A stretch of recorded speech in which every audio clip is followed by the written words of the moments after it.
Hello everyone.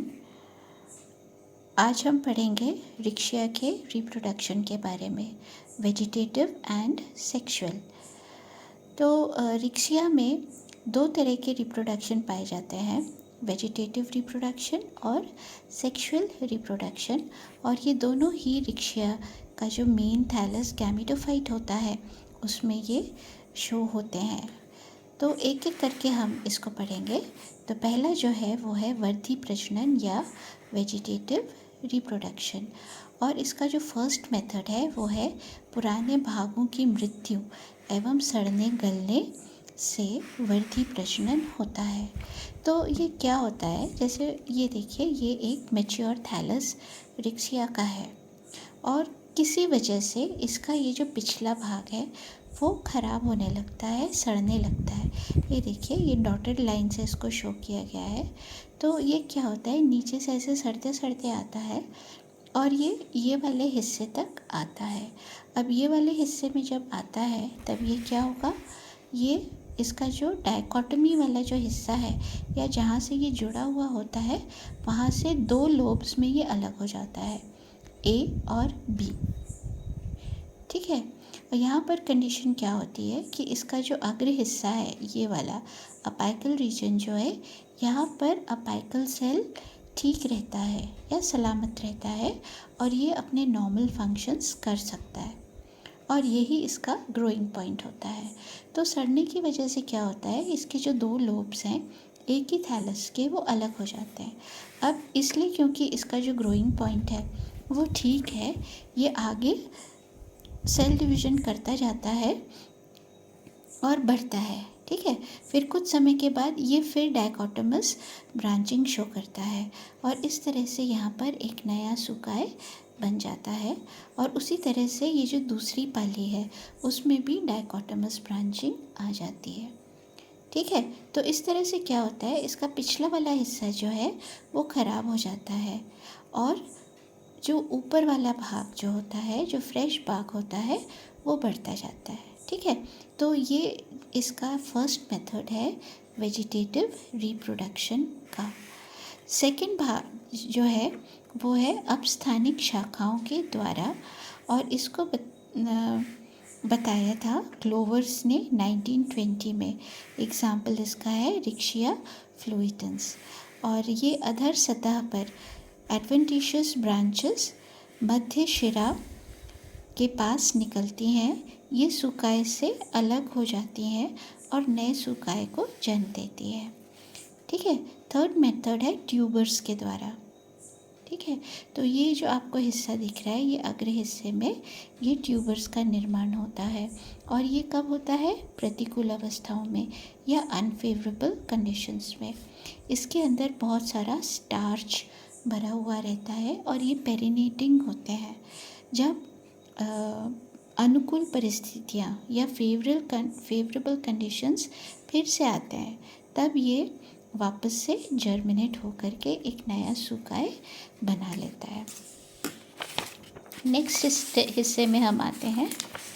ये देखिए, ये वाला फोर्थ जो है वो है मूल आभासों द्वारा। इसका एग्जाम्पल है रिक्शा गोलिका। इसकी जो निचली सतह पर राइजोइड्स होते हैं ये भी नया सुकाय बनाने में सक्षम होते हैं और इसको बताया था फेलनर ने 1875 में। फिर लास्ट विधि जो है वो है इसकी चिरस्थायी शीर्ष द्वारा बाय परसिस्टेंट अपाइसिस, और इसका एग्जाम्पल है रिक्शिया डिस्कलर। ये क्या होता है, जब ग्रोइंग सीजन एंड होते रहता है या आप ये कह सकते हैं कि उसके लिए प्रतिकूल अवस्थाएं आ जाती हैं, अनफेवरेबल कंडीशंस आ जाती है, तब ये जो है आपका चिरस्थायी शीर्ष या परसिस्टेंट अपाइसिस का निर्माण होता है। तो थैलस जो है वो सूख करके नष्ट हो जाता है और इसका जो अपाइकल रीजन है वो भूमि के अंदर जा करके मोटा हो जाता है और वो जीवित रहता है। अनुकूल परिस्थितियाँ आने पर यह ग्रो करके भूमि के ऊपर आ जाता है और नया सुकाय ये बना लेता है। ठीक है। नेक्स्ट इसका जो है वो है सेक्सुअल रिप्रोडक्शन। ठीक है, एज आई सेड इसमें अलैंगिक रिप्रोडक्शन एब्सेंट होता है। तो नेक्स्ट मोड ऑफ रिप्रोडक्शन इसका जो है वो सेक्सुअल रिप्रोडक्शन। तो सेक्सुअल रिप्रोडक्शन इसमें जो है वो oogamous टाइप का होता है या अंडयुग्मी पार्ट का होता है। मेल सेक्स ऑर्गन्स एंथ्रीडियम कहलाते हैं, फीमेल सेक्स ऑर्गन आर्किगोनियम कहलाते हैं, और ये मिड रिब पर एक्रोपीटल सक्सेशन में लगे हुए होते हैं। डॉर्सल सरफेस पर ये होते हैं या पृष्ठ सतह पर होते हैं, और इसकी ज़्यादातर स्पीशीज़ जो हैं वो मोनीशियस होती हैं। और इसका जो स्पीशीज़ डायोशियस होता है उसका एग्जाम्पल है रिक्शिया पर्सोनाई। ठीक है, तो ये देखिए यहाँ पर फर्स्ट उसमें हम आते हैं, ये है स्ट्रक्चर ऑफ एंथेरिडियम। ठीक है, तो ये देखिए ये कैविटीज़ के अंदर डॉर्सल सरफेस पर मिड रिब के पास रहते हैं। ठीक है, तो ये देखिए ये यहाँ पर ये कैविटी दिखाई दे रही है, और ये वाला जो स्ट्रक्चर है और ये वाला जो स्ट्रक्चर है ये आपका वो स्ट्रक्चर है जहाँ पर एंथ्रोजोइड्स का निर्माण होता है। ये पूरा का पूरा स्ट्रक्चर जो है वो एंथ्रीडियम कहलाता है। इसका ये कैविटी में स्थित है, एज आई सेड ये छोटी सी इसकी एक स्टॉक होती है। ठीक है, और देखिए ये थैलस की कोशिकाएं हैं। इसके ऊपर ये देखिए ये कोशिकाएं जो हैं वेजिटेटिव सेल्स होते हैं जो इसको घेरे हुए रहते हैं, और इसके अंदर ये कैविटी है और ये गैप है between vegetative cells and antheridium. As you can see इसका जो स्ट्रक्चर है ओवल होता है और किसी किसी उसमें कोनिकल या शंखवाकार होता है। बाहर इसका ये पतली लेयर होती है जो कि जैकेट कहलाती है, और इसके अंदर की जो ये कोशिकाएं हैं वो एंड्रोसाइट कहलाती है। ऊपर की तरफ यहाँ पर एक छिद्र होता है जिसको ऑस्टियोल बोलते हैं, और ये कैविटी वाला हिस्सा जो चेम्बर होता है इसका ये एंथ्रीडियल चेम्बर कहलाता है।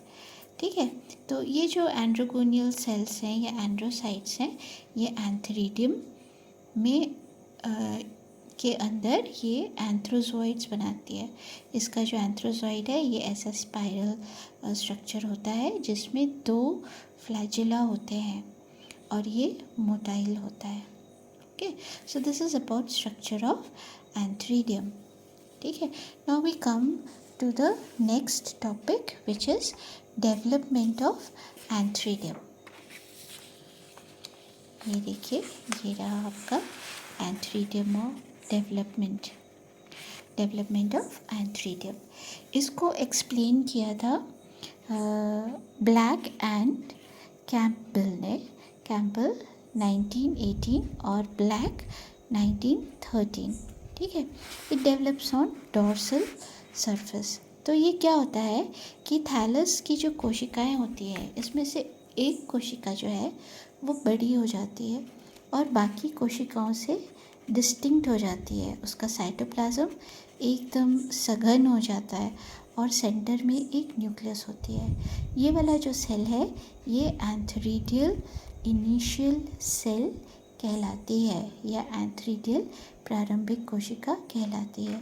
इस कोशिका में ट्रांसवर्स डिवीजन होता है जिसकी वजह से एक आउटर सेल और एक और सेल बनता है। ठीक है, तो इस तरह से क्या हुआ, 2 सेल हो गया। अब ये जो आउटर सेल है इसमें फिर से ट्रांसवर्स डिवीजन होता है। ठीक है, तो देखिए यहाँ पर आपको दिखेगा ये 1 2 3। तो जो फर्स्ट डिवीजन से जो 2 सेल्स बनते हैं उसमें से ये नीचे वाली सेल जो है ये डिवाइड नहीं करती, ऊपर वाला जो आउटर थैलस की तरफ होता है वो डिवाइड करके 2 बनाता है। तो इस तरह से क्या होता है, यहाँ पर 3 कोशिकाओं का निर्माण हो जाता है। तो ये जो है उसमें से एक कोशिका जो होती है वो प्राइमरी एंथ्रीडियल सेल होती है, ऊपर वाली ये वाली। ठीक है, और जो दूसरी होती है वो प्राइमरी स्टॉक सेल होती है। ठीक है, उसके बाद प्राइमरी एंथ्रीडियल सेल में 2 वर्टिकल डिविजन्स होते हैं, है ना, और यहाँ पर 8 सेल्स का निर्माण हो जाता है। और इसमें क्या होता है, नेक्स्ट जो है डिवीज़न वो है पेरिक्लिनल डिवीज़न।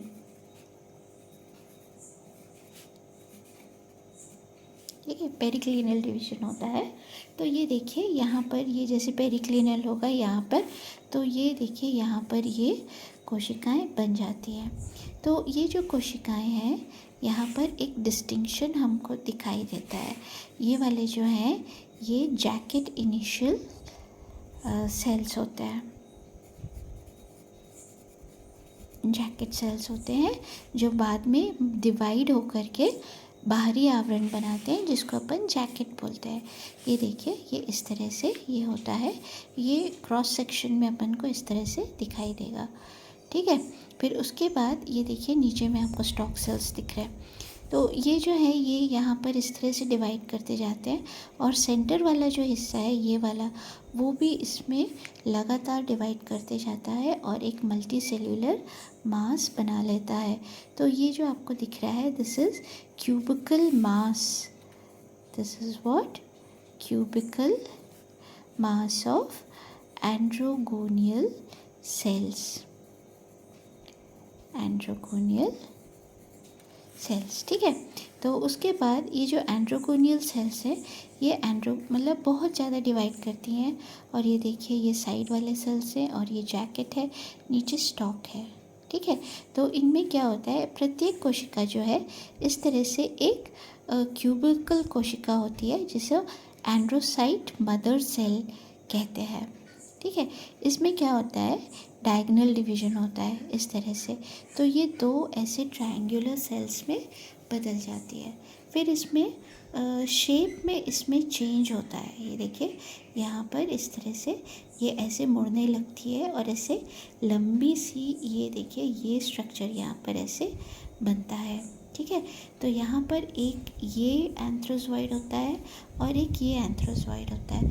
इस तरह से यहाँ पर दो एंथ्रोजॉइड्स का निर्माण होता है। ये देखिए ये इस तरह से ये स्पाइरल कह लें आप, हेलिकल इसको कह लें, ये इस तरह का स्ट्रक्चर रहता है और एक यहाँ पर न्यूक्लियस रहता है और ये इसके फ्लैजुलम है। ठीक है, दीज आर फ्लैजुला। ओके, तो ये इसका क्या हुआ, फ्लैजुला हुआ। So this is about development of antherozoid and also antheridial structure. ठीक है, नाउ नेक्स्ट जो स्ट्रक्चर है वो है आपका डेवलपमेंट ऑफ आर्किगोनियम। तो उसमें सबसे पहले हम देखेंगे आर्किगोनियम का स्ट्रक्चर। आर्किगोनियम के स्ट्रक्चर में दो डिस्टिंक्ट चीज़ें दिखाई देती हैं, एक होता है नेक और दूसरा होता है ये नीचे वाला स्ट्रक्चर जिसको हम वेंटर बोलते हैं। ठीक है, तो आप जैसे देखेंगे तो ये इसको ये फ्लास्क जैसा स्ट्रक्चर दिखता है, उसके ऊपर ये वाली जो कोशिकाएं हैं ये जैकेट सेल्स होते हैं और ये यहाँ पर जो है ये कवर सेल्स हैं, इनकी संख्या 4 होती है और सेंटर में इसके एक नलिका होती है जिसको नेक बोलते हैं और ये कोशिकाओं से भरी हुई होती है जिनकी संख्या 4, 6, 9 इस तरह से हो सकती है डिपेंडिंग अपॉन द स्पीशीज़। ठीक है, ये जो है ये वाला ये वेंटर कैनाल सेल होता है। ओके, और ये जो बड़ा सा आपको ये दिख रहा है इसमें ये आपका एग सेल होता है। ठीक है, कवर सेल्स, नेक कैनाल सेल्स, ये वाला हिस्सा जो है वो नेक, नीचे फूला हुआ भाग जो है वो फ्लास्क। ठीक है, तो ये है आर्किगोनियम का स्ट्रक्चर और ये देखिए इसका development. Okay, this is development of archegonium या आर्किगोनियम का परिवर्तन। सुकाए के पृष्ठ सतह पर एक सतही कोशिका से ये डेवलप होता है और इस सुपरफिशियल सेल को आर्किगोनियल इनिशियल सेल कहते हैं। ये बाकी कोशिकाओं से बड़ा होता है, इसका जो साइटोप्लाज्म है डेंस होता है और सेंटर में एक न्यूक्लियस होती है, आर्किगोनियल इनिशियल। इसमें एक ट्रांसवर्स डिवीजन होता है जो आउटर सेल और बेसल सेल बनाता है। फिर इसमें 3 वर्टिकल डिविजन्स होते हैं और ये देखिए ये इस तरह से दिखेगा। यहाँ पर ये 1, 2 और ये 3। ठीक है, तो ये जो सेंटर वाला सेल है ये प्राइमरी एक्सियल सेल कहलाता है और साइड वाले पेरिफेरल इनिशियल सेल्स कहलाते हैं। प्राइमरी एक्सियल सेल फिर से ट्रांसवर्स डिवीजन करता है जिसमें प्राइमरी कवर सेल्स बनते हैं और एक सेंट्रल सेल बनता है। प्राइमरी कवर सेल्स में फिर वर्टिकल डिवीजन होता है और ये 4 कवर सेल्स बना लेते हैं। सेंट्रल सेल्स में डिवीजन होता है और ये अपर कैनाल सेल और एक लोअर सेल बनाता है। अपर कैनाल सेल में ट्रांसवर्स डिवीजन से नेक कैनाल सेल्स का निर्माण होता है और लोअर सेल में ट्रांसवर्स डिवीजन से एक वेंटर कैनाल सेल बनता है और एक एग सेल बनता है। ये सेल छोटा होता है और एग सेल बड़ा होता है। ठीक है, अब यहाँ पर आइए, मतलब ये डिवीजन हो गया एक्सियल, प्राइमरी एक्सियल सेल का, ये वाला जो सेंटर में है इसका। ठीक है, फिर पेरिफेरल इनिशियल सेल्स में 3 वर्टिकल डिविजन्स होते हैं, 6 जैकेट इनिशियल सेल्स इसमें बनते हैं। फिर इसमें पेरिफेरल डिविजन्स होता है जिससे 6 नेक इनिशियल सेल्स बनते हैं। ट्रांसवर्स डिवीजन इन सभी में होता है और इसमें नेक सेल्स बनते हैं। ठीक है, इस तरह से एक मैच्योर इसका आर्किगोनियम का निर्माण होता है। नेक्स्ट चीज़ जो आती है वो निस्टेशन की आती है। एंथ्रोजोइड्स मैच्योर हो जाते हैं और ये एग मैच्योर हो जाता है। जिस समय इसमें निस्टेशन की क्रिया होने वाली होती है तो नेक सेल्स जो है वो डिज़ोल्व हो जाते हैं और इस कैनाल बन जाता है और इसमें एक म्यूसिलेजिनस सब्सटेंस भर जाता है। ये म्यूसिलेजिनस सब्सटेंस जो है वो एंथ्रोजोइड्स के लिए कीमोटैक्टिक होता है।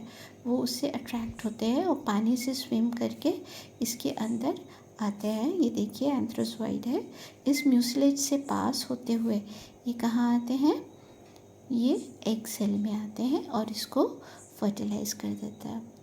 ठीक है, इसके बाद यहाँ पर क्या होगा, आफ्टर फर्टिलाइजेशन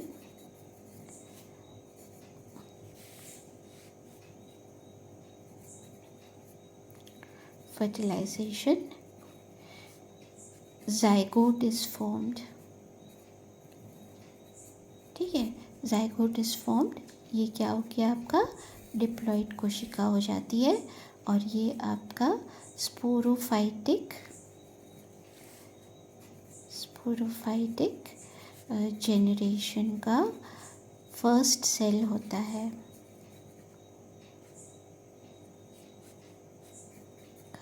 फर्स्ट सेल होता है और इसी से स्पोरोफाइट बनता है। ठीक है, तो ये जैसे यहाँ पर फर्टिलाइजेशन हो रहा है आर्किगोनियम के वेंटर में, है ना, तो ज़ाइगोट जो है वो यहीं पर रहता है, ये नहीं जाता। मतलब जैसे थैलस सूख जाए और ये बाहर आ जाए ऐसा वाला नहीं होता है। जिस समय ये फर्टिलाइज होता है और डिप्लॉइड सेल बनता है, स्पोरोफाइट का निर्माण जो है वो यहीं पर होता है आर्किगोनियम के वेंटर में। ठीक है, so that means you can say that the sporophytic generation is dependent on the gametophytic plant for its nutrition and protection. It is not a free plant. ठीक है, so this is about reproduction in Rixia. ठीक है, only 2 types of reproduction. You have vegetative reproduction and sexual reproduction. Sexual reproduction ogamus with the help of Antheridium and Archegonium. Okay, so that is all for today. Hope you have understood the lesson and do give it a like, subscribe to this channel. Thank you.